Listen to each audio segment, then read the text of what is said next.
ਅੰਮ੍ਰਿਤਸਰ ਦੇ ਵਿੱਚ ਕਾਂਗਰਸ ਦੀ ਮੀਟਿੰਗ ਦੇ ਦੌਰਾਨ ਹੋਇਆ ਜ਼ਬਰਦਸਤ ਹੰਗਾਮਾ। ਲੋਕ ਸਭਾ ਉਮੀਦਵਾਰ ਦੇ ਨਾਂ ਤੇ ਚਰਚਾ ਦੇ ਦੌਰਾਨ ਗਰਮਾਇਆ ਮਾਹੌਲ। ਓਪੀ ਸੋਨੀ ਅਤੇ ਗੁਰਜੀਤ ਔਜਲਾ ਦੇ ਸਮਰਥਕਾਂ ਨੇ ਕੀਤੀ ਨਾਅਰੇਬਾਜ਼ੀ। ਰਾਹੁਲ ਗਾਂਧੀ ਦੀ ਨਿਆਂ ਯਾਤਰਾ ਤੇ ਬੰਗਾਲ ਦੇ ਵਿੱਚ ਵੀ ਬਵਾਲ। ਕਾਂਗਰਸ ਦਾ ਟੀਐਮਸੀ ਵਰਕਰਾਂ ਤੇ ਵਿਘਨ ਪਾਉਣ ਦਾ ਇਲਜ਼ਾਮ। ਜੈਰਾਮ ਰਮੇਸ਼ ਬੋਲੇ ਜਲਪਾਈ ਗੁੜੀ ਅਤੇ ਸਿਲੀਗੁੜੀ ਦੇ ਵਿੱਚ ਪਾੜੇ ਗਏ ਪੋਸਟਰ। ਵਿਕਰਮ ਮਜੀਠੀਆ ਦੇ ਕਰੀਬੀਆਂ ਨੂੰ ਐਸਆਈਟੀ ਨੇ ਭੇਜਿਆ ਸੰਮਨ। ਸਾਬਕਾ ਪੀਏ ਅਤੇ ਓਐਸਡੀ ਦੇ ਸਮੇਤ 4 ਕਰੀਬੀ ਤਲਬ। ਡਰੱਗ ਕੇਸ ਦੇ ਵਿੱਚ 2 ਫਰਵਰੀ ਨੂੰ ਪੇਸ਼ ਹੋਣ ਦੇ ਲਈ ਕਿਹਾ। ਬੀਜੇਪੀ ਆਗੂ ਅਰਵਿੰਦ ਖੰਨਾ ਨੂੰ ਈਡੀ ਦਾ ਸੰਮਨ। ਕੱਲ ਪੇਸ਼ ਹੋਣ ਦੇ ਨਿਰਦੇਸ਼। ਸਾਲ 2008 ਦੇ ਕਰਪਸ਼ਨ ਕੇਸ ਦੇ ਵਿੱਚ ਕੀਤਾ ਗਿਆ ਤਲਬ। ਵਿਵਾਦਾਂ ਵਿੱਚ ਗੁਜਰਾਤ ਦੀ Saurashtra under 23 cricket team. Chandigarh airport ਤੇ 5 ਖਿਡਾਰੀਆਂ ਦੀ ਕਿੱਟ ਦੇ ਵਿੱਚੋਂ ਮਿਲੀ ਵੱਡੀ ਮਾਤਰਾ ਦੇ ਵਿੱਚ ਸ਼ਰਾਬ। ਐਸੋਸੀਏਸ਼ਨ ਬੋਲੀ ਜਾਂਚ ਕਰ ਐਕਸ਼ਨ ਲਵੇਗੀ ਅਨੁਸ਼ਾਸਨੀ ਕਮੇਟੀ। ਪਰੀक्षा पे चर्चा के दौरान पीएम मोदी ने बच्चों को दिते एग्जाम बारे टिप्स। बोले हर चुनौती के लिए खुद को करो तैयार। तो मापिया को भी सलाह बच्चों ते ना पाओ बोझ।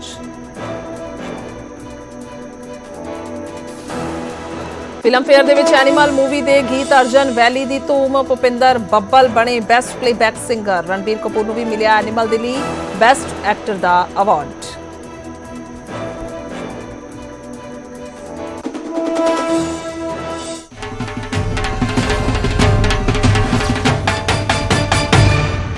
इंडिविजुअल लोगों ने अपने अपने घरों के ऊपर सोलर पैनल लगवाए। उससे लगभग 250 मेगावाट क्षमता इंस्टॉल्ड कैपेसिटी तैयार हुई है। 250 मेगावाट के सोलर पैनल लोगों ने लगवाए अपने अपने घरों के ऊपर। इसके अलावा 1250 मेगावाट सोलर पावर डिस्कॉम्स ने बाहर से खरीदी है इसी पॉलिसी के तहत। 250 मेगावाट तो लोगों ने इंडिविजुअली अपने अपने घरों के ऊपर लगाए और इस पॉलिसी के अंदर 1250 मेगावाट डिस्कॉम्स ने बाहर से सोलर पावर खरीदी। तो लगभग 1500 मेगावाट सोलर पावर उस पॉलिसी के तहत इंस्टॉल हुई है दिल्ली के अंदर। हम जानते हैं कि इससे एयर पोल्यूशन तो कम होता ही है और एयर पोल्यूशन को कम करने के लिए आप जानते हैं ईवी पॉलिसी भी जो हम लोगों ने बनाई वो देश की एक तरह से सबसे प्रोग्रेसिव ईवी पॉलिसी है, इलेक्ट्रिक व्हीकल पॉलिसी। और आज दिल्ली को ईवी कैपिटल ऑफ इंडिया कहा जाता है। दिसंबर का अगर मैं आपको स्टेटिस्टिक्स दूं तो दिसंबर में जितने व्हीकल खरीदे गए दिसंबर 2023 में दिल्ली में, उसमें 20% vehicles highest in India electric vehicles थे। तो अब 2024 में जो हमने सोलर पॉलिसी बनाई है इसकी सबसे बड़ी खासियत ये होने वाली है, दिल्ली में आपको जानते हैं कि हम 200 यूनिट बिजली फ्री देते हैं। तो 200 यूनिट तक बिजली इस्तेमाल करने वालों का बिजली का बिल 0 आता है। 201 से 400 यूनिट तक बिजली इस्तेमाल करने वालों का बिजली का बिल आधा आता है, 50%। और 400 यूनिट से ऊपर वालों का पूरा बिल आता है। तो 201 से 400 वालों पार्टली सब्सिडाइज्ड है और 400 के ऊपर बिल्कुल सब्सिडी नहीं मिलती। इस सोलर पॉलिसी के तहत जो जो लोग अपने घर के ऊपर सोलर पैनल लगाएंगे उनका बिजली का बिल 0 हो जाएगा। 201 से 400 वालों का भी 0 हो जाएगा और 400 के ऊपर वालों का भी बिजली का बिल 0 हो जाएगा। तो जितने लोग इस पॉलिसी को लागू होने के बाद दिल्ली के सारे रेजिडेंशियल लोगों का बिजली का बिल 0 हो सकता है।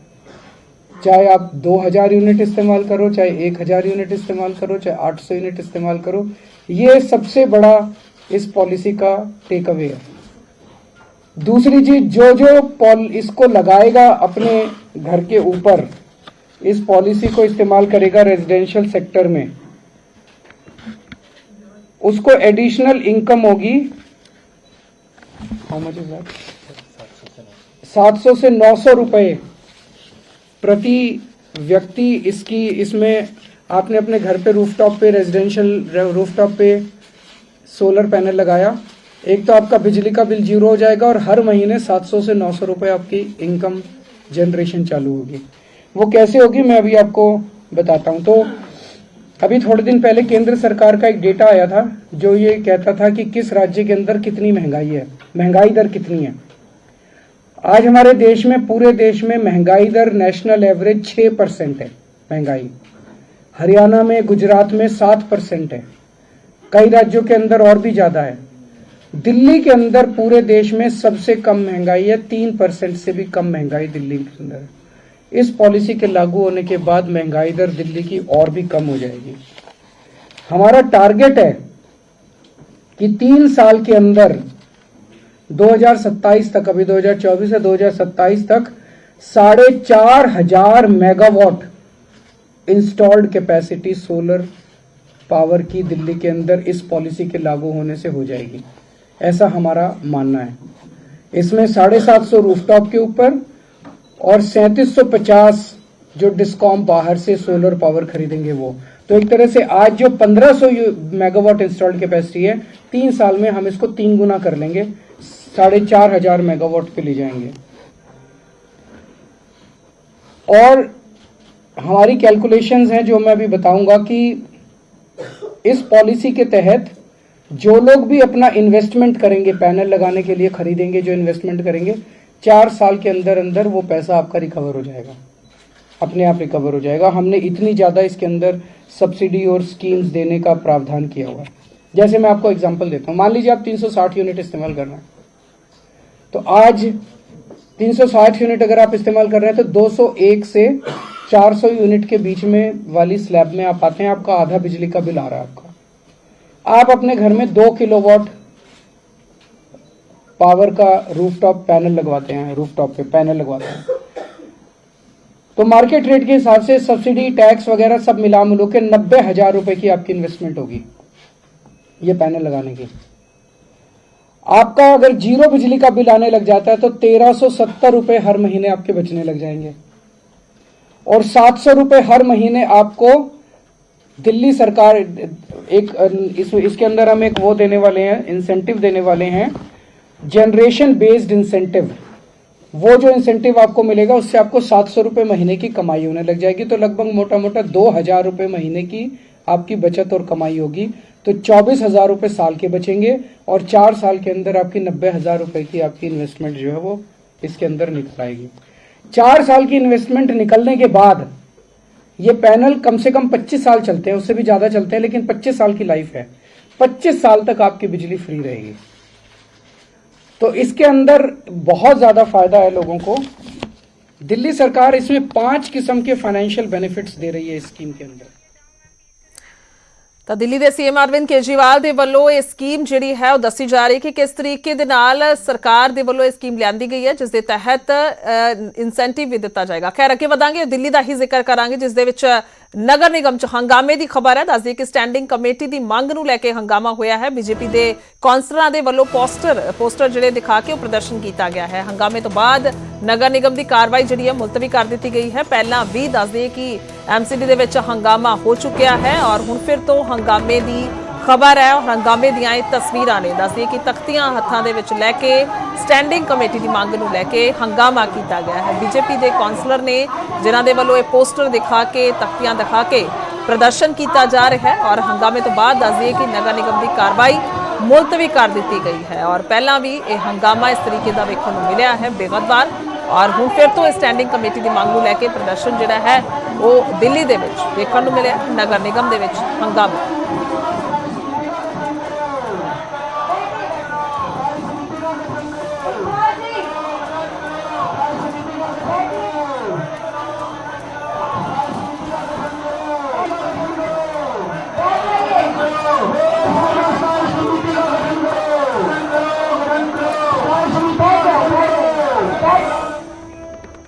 ਅੱਗੇ ਵਧਾਂਗੇ, ਉਧਰ ਸਾਂਸਦ ਸੁਨੀਤਾ ਦੁੱਗਲ ਨੇ ਅਧਿਕਾਰੀਆਂ ਦੀ ਕਲਾਸ ਲਗਾਈ ਹੈ। ਸਿਰਸਾ ਦੇ ਵਿੱਚ ਦੱਸਦੀ ਕਿ ਪੰਚਾਇਤ ਭਵਨ ਦੇ ਵਿੱਚ ਮੀਟਿੰਗ ਰੱਖੀ ਗਈ ਸੀ ਤਾਂ ਇਸ ਦੌਰਾਨ ਉਹਨਾਂ ਨੇ ਕਲਾਸ ਲਗਾਈ ਹੈ ਤਾਂ ਅਧਿਕਾਰੀਆਂ ਦੀ ਲਾਪਰਵਾਹੀ ਤੇ ਨਾਰਾਜ਼ਗੀ ਜਤਾਉਂਦੇ ਹੋਏ ਸਾਂਸਦ ਨਜ਼ਰ ਆਏ ਨੇ। ਤਾਂ ਸੁਨੀਤਾ ਦੁੱਗਲ ਦੇ ਵੱਲੋਂ ਇਹ ਕਹਿ ਸਕਦੇ ਹਾਂ ਕਿ ਇੱਕ ਤਰ੍ਹਾਂ ਦੀ ਤਾੜਨਾ ਕੀਤੀ ਗਈ ਹੈ ਅਧਿਕਾਰੀਆਂ ਨੂੰ, ਔਰ ਕੰਮ ਨੂੰ ਲੈ ਕੇ ਤਾੜਨਾ ਕੀਤੀ ਗਈ ਹੈ। ਅਧਿਕਾਰੀਆਂ ਅਤੇ ਲਾਪਰਵਾਹੀ ਜਿਹੜੀ ਹੈ ਉਸ ਤੇ ਚੱਲਦੇ ਨਾਰਾਜ਼ਗੀ ਜਿਹੜੀ ਹੈ ਉਹ ਜ਼ਾਹਿਰ ਕੀਤੀ ਗਈ ਹੈ। ਤਾਂ ਇਹ ਤਸਵੀਰਾਂ ਵੀ ਸਾਹਮਣੇ ਆਈਆਂ। था कि हम इसका रिप्लाई दें। हमको यही मालूम नहीं है कि ये कौन सा डिपार्टमेंट कंसर्न है। कभी कोई आगे खड़ा हो रहा है वहां पे, कभी कोई आगे खड़ा हो रहा है। नहीं, दिस शोज के भी आपके इनसिंसियरिटी आप देखो ना, इसमें आप कितने सिंसियर हो, आप मुझे बताओ ना कि अभी तक हमको ये नहीं मालूम है कि एपेक्स डिपार्टमेंट कौन हैंडल करेगा, कौन उसका ऑफिसर। रजिस्टर्ड कोऑपरेटिव सोसाइटी आशीष कहाँ है? हाँ, तो आपको मैंने ये पहले कहा था ना कि सभी की मैं इसलिए आप देखो, मैं हमेशा आपको मेरी मीटिंग से कम भी आप 4-5 दिन पहले सारा कुछ जो है एक पूरी मीटिंग बुला के उसके अंदर डिस्कस करके चेक करके उसके मेरे को प्रॉपर रिप्लाई चाहिए। मैं एज इट इज ऊपर रिपोर्ट कर दूंगी आप लोगों की। ये क्या मतलब हुआ बताओ? जो क्वेश्चन हमने पिछली मीटिंग में पूछा था पैक्स के बारे में, आपने उसका कोई फीडबैक लिया? आपने पता किया कि भी क्या है क्या नहीं? आपका मतलब सिंपल ये कि हम आ गए यहाँ मीटिंग में, ये एज इट इज जो पिछले वाला कॉपी पेस्ट किया और उसको आके डिस्कस कर लिया। एडीसी साहब बहुत ज्यादा मुझे इस बात को लेकर जो है ना दिक्कत है। नेक्स्ट टाइम रह कितना गया? अब तो मैं अगली टर्म में आएगी, अब तो मेरी तो 2 मिनट 3 टर्म में नहीं रह गया सिर्फ। मैं वैसे तो क्वार्टरली मीटिंग होती है, लेकिन मैं एक मीटिंग जो है ना अब फरवरी एंड में भी लूंगी। ठीक है, आप लोग पहले से ही उस चीज की तैयारी कर ली डीसी साहब, ठीक है ना? अभी तो ये जनवरी चल रहा है ना, फरवरी के एंड में फिर मीटिंग लूंगी मैं। और मुझे उसमें मैं ये चाहती हूँ कि मेरा एक अच्छा इंप्रेशन सभी ऑफिसर्स का रहे कि भी मैंने बहुत अच्छे ऑफिसर्स के साथ काम किया, मुझे बहुत कोऑपरेशन मिला और आप लोगों ने आम जनमानस के लिए बहुत अच्छा काम किया। ये इंप्रेशन मैं लेके जाना चाहती हूँ। इसलिए मैं पहले ये सोच रही थी कि ये मेरी जो है फाइनल मीटिंग है कंक्लूडिंग जो है टर्म का, लेकिन मुझे अच्छा इंप्रेशन लेके जाना है, तो इसलिए मैं आपको एक चांस और दे रही हूँ। फरवरी एंड के अंदर हम एक मीटिंग और करेंगे और उसके अंदर मुझे सभी ऑफिसर्स का बहुत अच्छा परफॉर्मेंस चाहिए। ਤਾਂ ਸੁਨੀਤਾ ਦੁੱਗਲ ਦੱਸ ਦਈਏ ਕਿ ਤਾੜਨਾ ਕਰਦੇ ਹੋਏ ਕਿਸਮ ਦੇ ਅਧਿਕਾਰੀਆਂ ਨੂੰ ਨਜ਼ਰ ਆਏ ਨੇ ਔਰ ਉਹਨਾਂ ਦਾ ਸਾਫ਼ ਤੌਰ ਤੇ ਕਹਿਣਾ ਹੈ ਕਿ ਉਹਨਾਂ ਨੂੰ ਲੱਗਦਾ ਸੀ ਕਿ ਸ਼ਾਇਦ ਅਖੀਰਲੀ ਮੀਟਿੰਗ ਹੋਏਗੀ, ਪਰ ਜਿਸ ਕਿਸਮ ਦੀ ਰਿਪੋਰਟ ਅੱਜ ਨਜ਼ਰ ਆਈ ਹੈ ਤਾਂ ਇੱਕ ਮੌਕਾ ਹੋਰ ਦੇਵਾਂਗੇ ਅਧਿਕਾਰੀਆਂ ਨੂੰ ਔਰ ਆਖਰਲੀ ਮੀਟਿੰਗ ਜਿਹੜੀ ਆ ਉਹ ਫਰਵਰੀ ਦੇ ਐਂਡ ਦੇ ਵਿੱਚ ਕੀਤੀ ਜਾਏਗੀ। और इत्थे ताड़ा की जा रही सी, डांट लगाई जा रही सी किस्म की और कहा जा रहा सी कि बेकद वो इस तो बिल्कुल भी संतुष्ट नहीं हैं जेकर इस तरीके की परफॉर्मेंस अधिकारियों की है। अगे वधदे हां तां सीएम मनोहर लाल ने वड्डा उपराला कीता है। दस दी कि रोहतक दे विच अपना जद्दी घर दान कीता है। 200 गज दे विच बनी हुई बच्चों की जिहड़ी लाइब्रेरी है बनाई जाएगी इस दे विच और पिंड बनियाणी दे विच मनोहर लाल दा जद्दी घर है ਤਾਂ ਇੱਕ ਵੱਡਾ ਉਪਰਾਲਾ ਉਹਨਾਂ ਦੇ ਵੱਲੋਂ ਕੀਤਾ ਗਿਆ ਹੈ, ਦਾਨ ਕੀਤਾ ਗਿਆ ਹੈ ਆਪਣਾ ਜੱਦੀ ਘਰ। ਰੋਹਤਕ ਦੇ ਵਿੱਚ ਉਹਨਾਂ ਦਾ ਜੱਦੀ ਘਰ ਸੀ ਜਿਸ ਨੂੰ ਦਾਨ ਕਰਦੇ ਹੋਏ ਨਜ਼ਰ ਆਏ ਨੇ। 200 ਗਜ ਦੇ ਵਿੱਚ ਦੱਸ ਦਈਏ ਕਿ ਬੱਚਿਆਂ ਦੇ ਲਈ ਲਾਇਬ੍ਰੇਰੀ ਬਣੇਗੀ, ਯਾਨੀ ਕਿ ਇੱਕ ਵੱਡਾ ਉਪਰਾਲਾ ਕੀਤਾ ਗਿਆ ਹੈ ਜਿਸ ਦੇ ਵਿੱਚ ਬੱਚੇ ਆਣਗੇ ਔਰ ਕਿਤਾਬਾਂ ਪੜ੍ਹਨਗੇ, ਸਿੱਖਿਆ ਹਾਸਲ ਕਰਨਗੇ। ਤਾਂ ਪਿੰਡ ਬਨਿਆਣੀ ਦਾ ਦੇ ਵਿੱਚ ਦੱਸ ਦਈਏ ਕਿ ਉਹਨਾਂ ਦਾ ਇਹ ਜੱਦੀ ਘਰ ਜਿਸ ਨੂੰ ਦਾਨ ਕੀਤਾ ਹੈ ਮੁੱਖ ਮੰਤਰੀ ਮਨੋਹਰ ਲਾਲ ਨੇ। सौभाग्य है कि आज मैं अपने गांव में आया हूं और ये गांव मेरे लिए बहुत ही दर्शनीय है। मेरे लिए बहुत एक प्रकार से, क्योंकि मेरा बचपन यहाँ बीता है, मेरी पढ़ाई यहाँ हुई, माता पिता की जो निशानी वो एक मकान ये जो उन्होंने मुझे मेरे नाम किया था, मुझे लगा है कि ये गांव के काम आना चाहिए। आज मैंने घोषणा की है कि इस मकान के साथ हमारे पड़ोस में भी मेरे चाचा जी के बेटे का एक मकान है, वो सब मिला करके और लगभग 200 गज का ये मकान आज मैंने गांव को सुपुर्द कर दिया है, ताकि गांव के लोग यहाँ आगे आने वाले पीढ़ी के लिए, बच्चों के लिए, नौजवानों के लिए पढ़ाई के नाते से उनकी एक लाइब्रेरी की व्यवस्था हो जाए। ई लाइब्रेरी की स्थापना करेंगे और भी इसका जो उपयोग गाँव के लोग करना चाहेंगे कमेटी बना करके वो करेंगे।